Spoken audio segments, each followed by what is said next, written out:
자, 마지막 때에 예수께서 재림하시는 날과 때는 아무도 알 수 없을 것이다 라고 말씀을 하셨습니다. 계속해서 이제 그 내용에 대해서 설교를 하겠습니다. 자, 마지막 때와 날은 아무도 알 수 없는데 늘 준비하고 깨어 있으라 라고 말씀하셨습니다. 그리고 그 준비하고 깨어 있는다는 것이 무엇인지, 그 준비하고 깨어 있는 성도의 모습을 이제 오늘부터 네 가지의 비유를 드시면서 이제 가르쳐 주십니다. 가장 먼저 그 네 가지 비유 중에 첫 번째로 나오는 것이 충성되고 지혜 있는 종 이야기입니다. 그렇다면 마지막 때의 충성된 종의 모습은 무엇일까요? 한번 본문을 일단 한번 나눠보면, 첫째, 자신의 주인이 나 자신이 아니라 예수 그리스도인 사람입니다. 충성된 종의 모습의 첫 번째는 나의 주인이 내가 아니라 예수님이라는 사람, 예수님인 사람이에요. 종에는 종이라 하면 주인이 있다는 것이죠.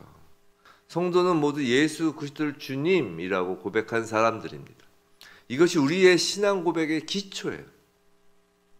나의 주인이 내가 아닌 사람들입니다. 모두 한 주인이신 예수 그리스도의 종입니다. 종이라고 하니까, 그런데 봉건 시대에 그 억눌리고 착취당하던 종을 생각하고 좀 거부감을 갖는다면 그건 아직 은혜를 모르는 자입니다. 우리의 주인은 종된 우리를 위해서 십자가 위에서 죽으신 분이에요. 그분은 왕이십니다. 하나님 나라의 왕이세요. 우리를 그 나라 백성으로 삼고자 십자가 대속을 이루신 것입니다. 그냥 종이 아니라 우리는 은혜 받은 종인 것입니다. 종은 주인이 시키는 것을 순종합니다.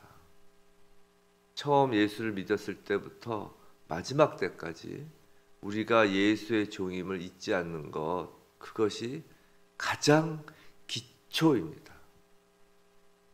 둘째, 마지막 때의 종은 사람들을 맡아 양식을 나눠주는 것에 집중해야 합니다. 자, 주인은 당분간 멀리 여행을 떠나면서 종이 할 일을 알려줍니다. 우선 그 집 사람들을 맡깁니다. 그 집 사람들. 우리 주님은 종인 우리에게 주님의 식소를 맡기시는 것입니다. 여기서 1차적으로 종은 그래서 목회자를 뜻한다라고 이야기하기도 하는데, 틀린 얘기는 아닙니다. 그러나 주인이 맡기신 그 집 사람은, 그 식솔은 또 다른 종까지 포함하여 주인에게 속한 모든 사람을 의미하는 거예요. 즉, 그러니까 단지 목회자만이 아니라 주님에 속한 모든 성도라면 주님께서 서로가 서로에게 맡기신 그 집 사람이 된다는 거예요. 또 서로가 서로를 맡은 주인의 종이 되기도 한다는 것이죠. 그것을 이제 잘 알 수 있는 대목이 오늘 본문에서, 그 반대인 악한 종이 49절 한번 보시면 49절에서 뭐라고 그래요? 동료들을 때린다는 게 나와요. 동료들을 때린다. 그래서 동료는 그 한 주인을 모신 종을 의미해요. 즉 성도는 서로에게 주님이 맡겨주신 주님의 사람들인 것입니다. 즉 목회자만 뜻하는 것이 아니라 여기서 종은 모든 성도를 의미하는 것이고, 그 집 사람들은 모든 나를 제외한 또 모든 성도를 의미하는 거예요. 서로 간에 그렇게 맡겨진 종이고 맡겨진 사람들이라는 것이죠. 근데 49절에서는 때렸다고 그러잖아요. 자, 그 사람들에게, 그 사람들을 맡아서 해야 할 일을, 그 다음에 뭐죠? 때를 따라 양식을 나눠주라고 합니다. 이것은 문자적으로도 서로의 궁핍함을 서로 돌봐야 한다는 의미예요. 역사적으로 교회는 언제나 굶주린 자들에게 양식을 나눠주는 일에 최선을 다했습니다. 적어도 이 땅의 하나님 나라인 교회에 속하면서 굶어 죽는 일은 없어야 하는 것입니다. 만약 교회의 지체인 성도 중 누군가가 궁핍함 때문에 교회를 떠나야만 한다면, 그건 49절에서처럼 어떤 종이 마땅히 자신이 해야 할 일을 하지 않고 술 친구들과 더불어 먹고 마시는 일에 집중하였기 때문입니다. 초기 교회 때에도 예수를 믿으면 지역 공동체에서 배척을 받아 경제적으로 궁핍해질 수밖에 없었습니다. 그래서 교회에서 떡을 떼며 어려운 사람들에게 양식을 나눠주는 것이 필수적인 일이었던 것입니다. 근데 초기 교회 때만 그럴까요? 요한계시록에서 분명히 경고하고 있지 않습니까?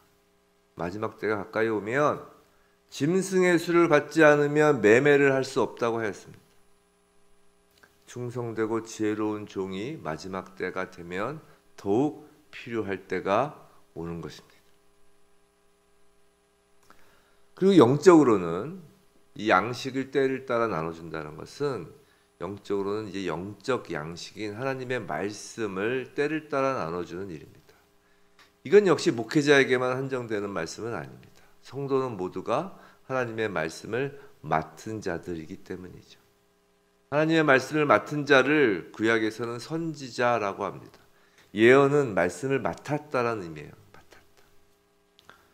자, 성도는 모두가 하나님 말씀을 맡은 선지자, 예언자로서 맡은 말씀을 때를 따라 나눠 주어야 합니다. 하나님께서 말씀을 맡기신 이유는 단지 그 말씀을 품는 것에 머무르는 것이 아니라 전하여 나누어 주라고 맡기신 것이기 때문이에요. 그런데 때를 따라라고 합니다. 하나님 말씀은 한 번 전하고 또 한 번 들어서 끝나는 것이 아닙니다. 우리의 육신이 살기 위해선 때를 따라 식사를 하여야 하는 것처럼 우리의 영혼도 살아있기 위해선 때를 따라 말씀이 공급되어야 하는 것입니다. 솔직히 주일 설교 한번 말씀드리면 내 기억 속에서 길어야 3일 갑니다. 길어야 3일 가요. 그래서 우린 날마다 식사하듯 이렇게 날마다 하나님 말씀을 공급받는 것입니다. 이 일은 목사만 하는 것이 아닙니다. 성도는 모두가 그 일을 하여야 합니다. 자녀에게 말씀을 매일 카톡으로라도 전하고 동료와 주위 사람들에게 전하는 것입니다. 자, 셋째, 충성되고 지혜로운 종의 그 결과입니다. 그 결과 주인의 모든 소유를 맡습니다. 마지막 때까지 자신이 종임을 확실히 깨닫고 주인이 시키시는 일을 충성스럽게 감당함으로 깨어 준비한 종은 주인의 모든 소유를 맡습니다. 예수님의 모든 소유가 무엇일까요? 인간의 머리로는 상상할 수도 없는 거예요. 그려질 수도 없는 것입니다. 생각해 보세요. 우주의 창조자이십니다. 만왕의 왕이신 주님의 소유는 그 어느 누구도 측량할 수 없는 것입니다. 그 마지막 때를 지나 충성되고 지혜로운 종인 성도는 그 측량할 수 없는 하나님 나라의 모든 것을 누리는 상급을 받는 것입니다. 그럼 반대로 악한 종의 모습은 오늘 본문에서 어떤 것일지 잠깐 알아보겠습니다. 그건 첫째로 넉넉한 시간이 있을 것이다라는 안일함에 빠져있는 모습입니다. 악한 종은 주인이 곧 돌아올 것이라고 생각하지 않고 시간이 넉넉할 것이라고 생각합니다. 재미난 이야기가 있는데 하나 소개시켜드리면 사탄의 세 제자들이 사탄에게 인간들을 유혹해서 파멸시킬 계획을 보고했다고 합니다.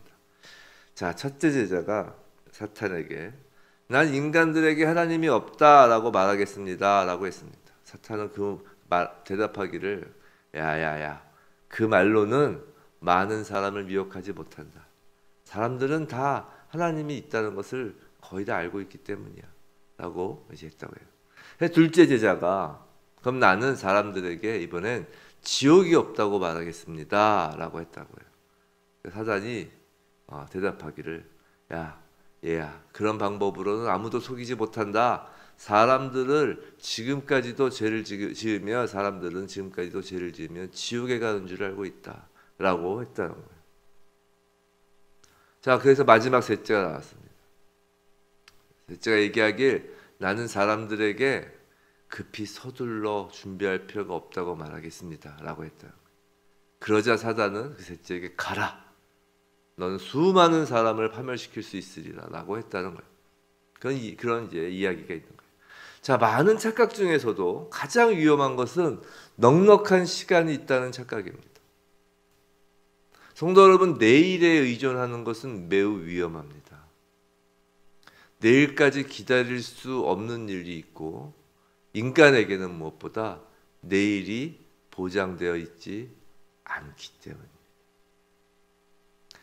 자, 악한 종의 두 번째 모습입니다. 주인은 자신이 돌아올 때를 알려주지 않으셨습니다. 근데 48절 그 악한 종이 마음에 생각하기를 주인이 더디 오리라 하여 라고 하였습니다. 무슨 말이냐면 이 종은 주인의 계획과 그 심중의 뜻을 마음대로 해석하고 있는 것입니다. 교회 역사를 보면 항상 하나님이 말씀하신 성경을 제멋대로 해석하는 사람들이 있었습니다. 예를 들어 유대인의 바리새인들과 유대인의 그 율법사들은 하나님의 계명에다 수많은 규정들을 만들어 덧붙였습니다. 그런가 하면 현대의 자유주의자들은 반대로 성경 말씀 가운데 자기들의 기준에 맞지 않거나 이해할 수 없는 부분들은 모두 빼어버렸습니다. 그런 일들은 마지막 때가 가까울수록 더욱 기승을 부릴 것입니다. 성경의 가르침과는 다른 교훈을 전파합니다. 이 시대 유튜브를 보세요. 이 시대 유튜브 등 다양한 매체를 통해서 기록된 성경과 다른 갖가지 생각과 마음을 널리 뻗들이고 있습니다. 아주 정말 유튜브에 기독교 관련, 신앙 관련 가끔 이상한 제목으로 나와서 보면 정말 어이가 없는 것들이 참으로 많습니다. 근데 그런 것들이 조회수가 몇만 명, 몇십만 명. 성도 여러분, 이것이야말로 성도가 깨어 있어야 할 점이에요. 마지막 때의 성도가 깨어 있어야 할 점입니다. 말씀을 맡은 성도는 사탄이 주는 달콤하고 매력적인 유혹으로부터 마음과 생각을 지켜야 합니다. 생각해 보세요. 하와가 바보여서 뱀의 유혹에 넘어갔을까요?